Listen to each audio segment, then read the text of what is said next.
Won't you listen to reason? Will you open your eyes? It's a wonder what you'll find.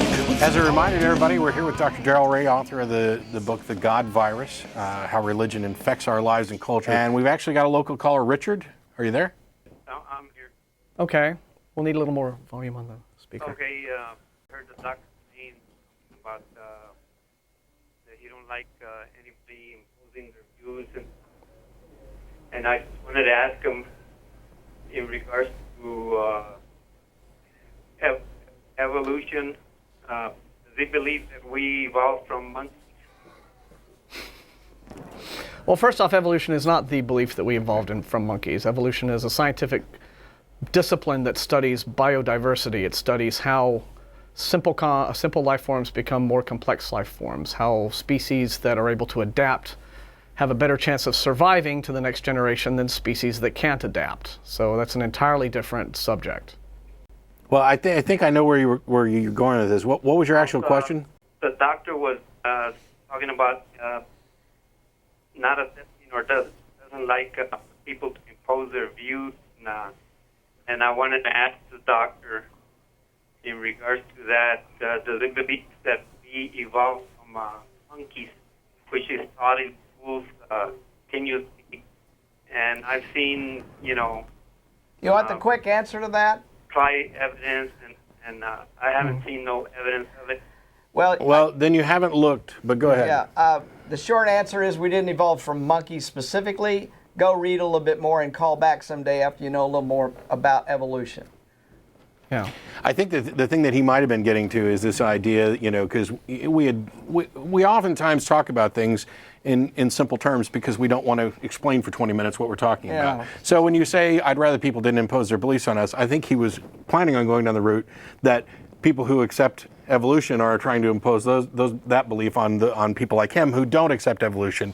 And the answer is teaching people reality is not an imposition. That's a good way to put it. Yeah. Yeah. I mean, facts that inconvenience your ideology of choice.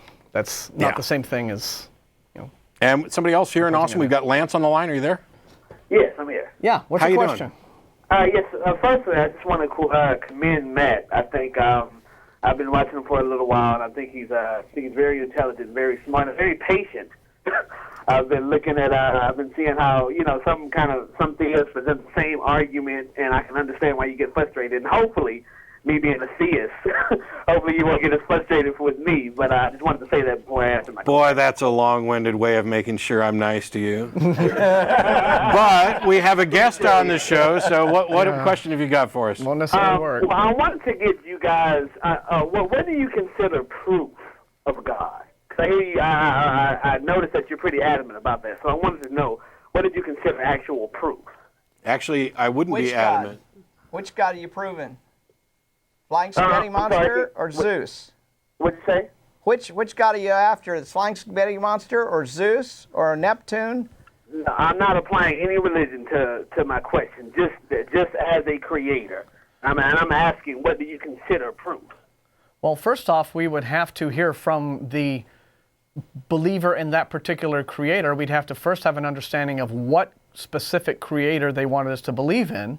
And then all we could do is respond to the evidence that they think is good, and they present it to us, and then we'll evaluate it. Usually what we ask on this program, and what Matt always asks, is when a theist calls or emails us or what have you, all right, please just tell us what you believe and then why you believe it. And then if the reasons you believe something, if they're good enough for you, then just give us those reasons, and we'll judge at that point.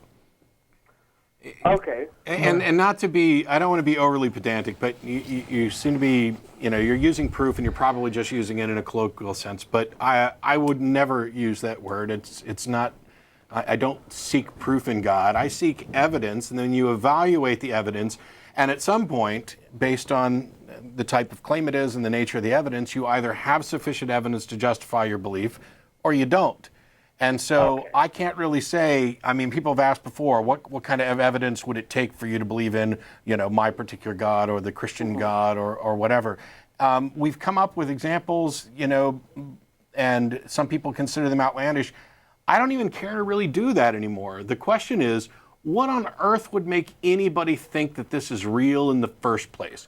Clearly, I mean, I haven't seen the evidence for this, and every time I ask somebody to present evidence, what I get is anecdotes and logical fallacies. That's it. Those are the two things that show up.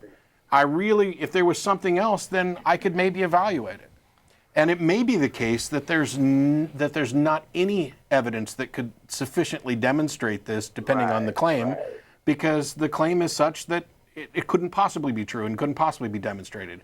But go back and, you can watch some of the stuff that Tracy's done, particularly with regard to, whether or not something manifests in reality. It is therefore testable, as we went over oh boy, I feel bad. Well, can I say something real quick? Sure, go ahead. Yes. No, I know. Now, as far as evidence, I understand what you guys are saying.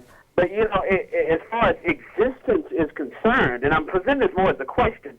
As far as existence is concerned, some things exist that had not been proven to humanity for a while. For instance, just for shallow instance, people theorized that the Earth was flat, and there was no way to actually prove that or have evidence of it until later. But that didn't mean that it wasn't, flat. Yes, Lance. And if God is in that category, then the time to believe that God exists is once there's been sufficient evidence. The time to believe it doesn't matter if back 50,000 years ago, if some guy running around killing lions thought the Earth was flat and somebody else said, nope, I think it's round. Well, he didn't have any evidence, so he wasn't justified in his belief.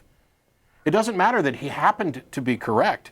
What matters was his belief supported by sufficient evidence? It could be, I suppose there's a possibility that there could be some God and that all these God people will turn out to be correct in some way. I'm sure that they'll all adopt the same one when it's proven. But you know what? They still weren't justified at the time they held those beliefs. They were still dishonest in representing those beliefs, and we were still completely justified in rejecting those beliefs until such time as the evidence became available. I completely understand. Appreciate that. All right. Thanks, Lance. All right. Appreciate it. Take care.